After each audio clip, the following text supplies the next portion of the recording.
Hello, hello. Magluluto tayo ngayon ng fish with patata,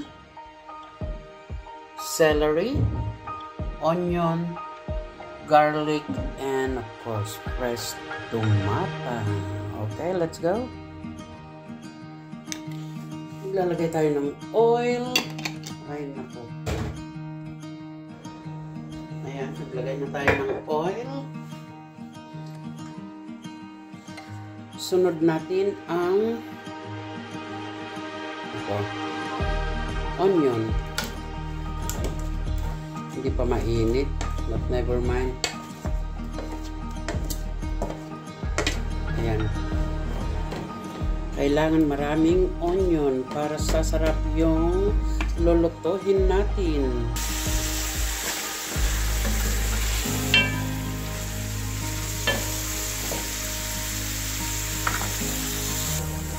Lalagay na natin ang kamatis.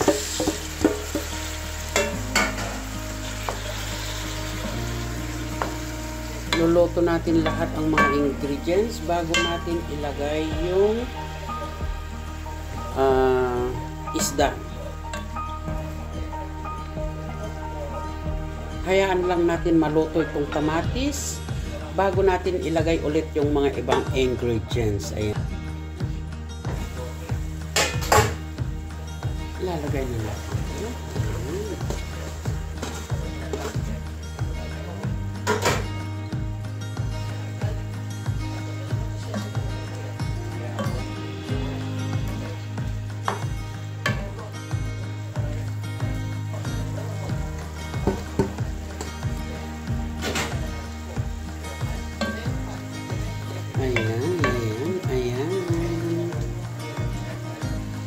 Hayaan lang natin maluto. Maglalagay na tayo ng asin, salt, pepper.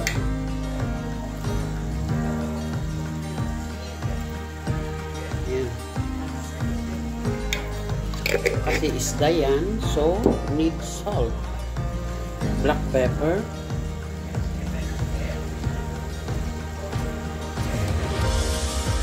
Ano pa ba? Hayaan lang natin maluto. Ayan. Maluto at hayaan natin maluto. Ayan.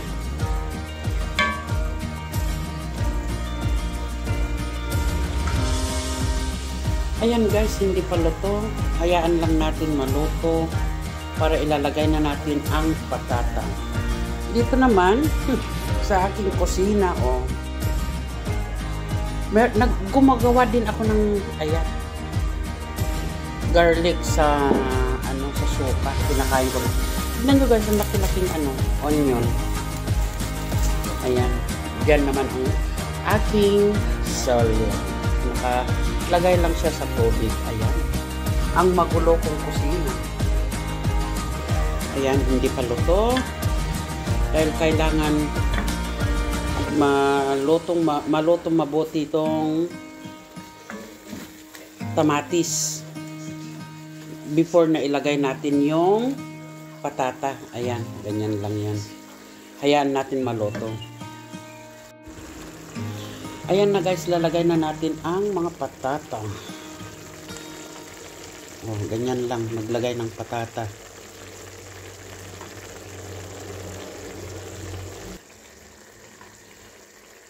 Ayan.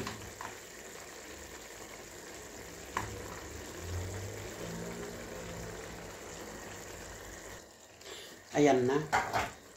So, hayaan lang natin na kasi ganyan ang pagkalagay ko guys para pag medyo maluto na, ilalagay ko na yung isda para hindi masunog yung isda. Ayan. Ganyan lang ang pagluluto. Maglalagay tayo ng konting tubig. Ayan. Para sa isda. Ayan. Ayan na guys, lalagay na natin ang mga fish.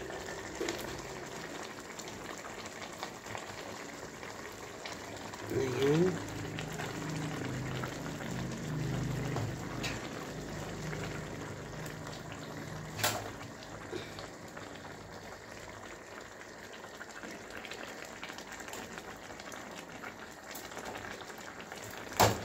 Ow!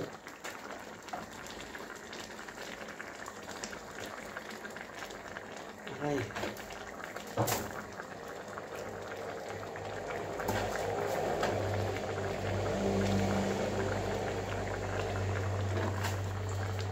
Aray ko.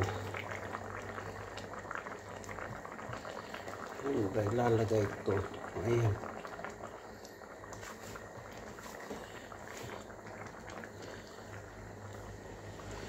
Ayan. Ayun. So, hayaan lang natin maluto ang fish na ito. Ayan na, ayan. Pero hindi pa ready yan. Hayaan lang natin na ma-absorb pa yung ibang, yung sauce. Hindi na pwedeng galawin yan, basta hayaan lang na ganyan na. Ayan na guys, ayan na.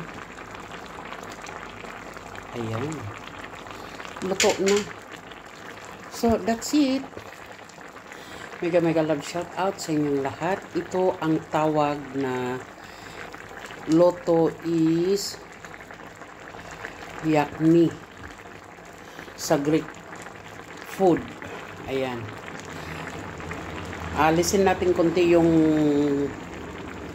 juice para tama na. Kasi nadamihan ko yata ang paglagay ko kanina. So, yan na guys. Thank you so much sa panonood nyo. Bye-bye.